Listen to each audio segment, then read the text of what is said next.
សេចក្តីជូនដំណឹងសួស្តីឆ្នាំសិក្សា2025-2026សាលាបឋមសិក្សាហ៊ុនសែនកោះហនុចិន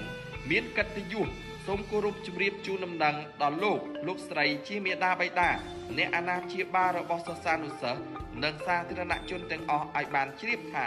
សាលារៀនយើងខ្ញុំនឹងចាប់ផ្ដើមចែកពាក្យនិងទទួលពាក្យចុះឈ្មោះចូលរៀនសម្រាប់ឆ្នាំសិក្សាថ្មីចាប់ពីថ្ងៃទី13ខែតុលារហូតដល់ថ្ងៃទី25ខែតុលាឆ្នាំ2025ខាងមុខនេះ1លក្ខខណ្ឌចូលរៀនសម្រាប់ថ្នាក់មត្តេយ្យកុមារត្រូវមានអាយុ4ឆ្នាំនិង5ឆ្នាំគិតត្រឹមថ្ងៃទី1ខែវិច្ឆិកាឆ្នាំ2025សម្រាប់ថ្នាក់ទី1កុមារត្រូវមានអាយុ6ឆ្នាំគិតត្រឹមថ្ងៃទី1វិច្ឆិកាឆ្នាំ2025ឬអាយុយ៉ាងតិច70ខែគិតត្រឹមថ្ងៃទី1ខែមករាឆ្នាំ2026 2ឯកសារជូនជាប់សម្បត្តិបញ្ជាក់កំណើតចំនួន1ច្បាប់ពាក្យសុំចុះឈ្មោះចូលរៀនចំនួន1ច្បាប់រូបថត 4x6 ចំនួន2សន្លឹក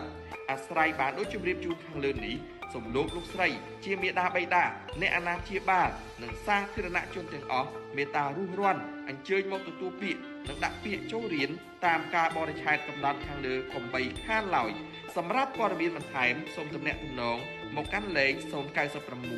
722 2589ឬ071 481 1102សូមអរគុណ